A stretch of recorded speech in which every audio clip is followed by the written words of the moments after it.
ყვარლის მუნიციპალიტეტის სოფელ საბუეს მოსახლეობას 3 წელია წყლის პრობლემა აწუხებს. ისინი ყვებიან, რომ წყალი მათ უბანში კვირაში ერთხელ მოდის და იმდენად დაბინძურებულია, რომ მისი სასმელად გამოყენება შეუძლებელია. თალია ისეთი დაბინძურებული წყალი მოვიდა, რომ ხმორი ყოფილა მკვდარი შიგ ჩაგდებული. და იმ წყალსაც ვამდით. შარშანდუნად დაწყებული ყოველ კვირაში ურეკავთ და საქმის ხუში არიან, იციან. თქვენ ახლა რას ხედავთ, მოდის წყალი ეს დააფიქსირეთ. ჭები არის გაბინძურებული, ახალი გაყვანილობისა, ძველი წყალი ამ სისტემაზე არ მოდის.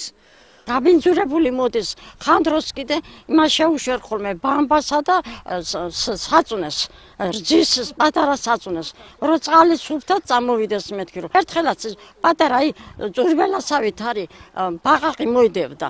საბუელები ადგილობრივ ხელისუფლებას უყურადღებობაშიც ადანაშაულებენ და ამბობენ, რომ ხალხი მათ მხოლოდ არჩევნების დაწყებამდე ერთი კვირით ადრე ახსენდებათ. აბა ვინ რა ყურადღებას გვაქცევს?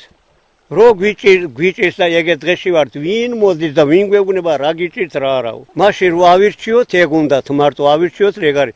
დანარჩენი აბა ვინ გვაქცევს ყურადღებას იმის შემდეგ, მორჩა.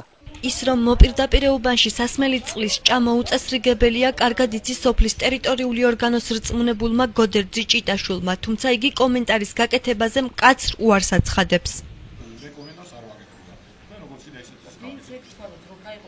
ყვარლის მუნიციპალიტეტის გამგებლის მოვალეობის შემსრულებელი დავით ქევხიშვილის განცხადებით ბიუჯეტიდან თანხა არა მარტო სოფელ საბუეს, არამედ მუნიციპალიტეტის ყველა სოფლის ინფრასტრუქტურის მოსაწყობადაა გამოყოფილი და სარემონტო სამუშაოები მალე დაიწყება. ისევე როგორც სხვა სოფლის პრობლემებით, საბუის პრობლემებით ასახულია ბიუჯეტში, იმ კუთხით რომ გათვალისწინებული გვაქვს თანხები.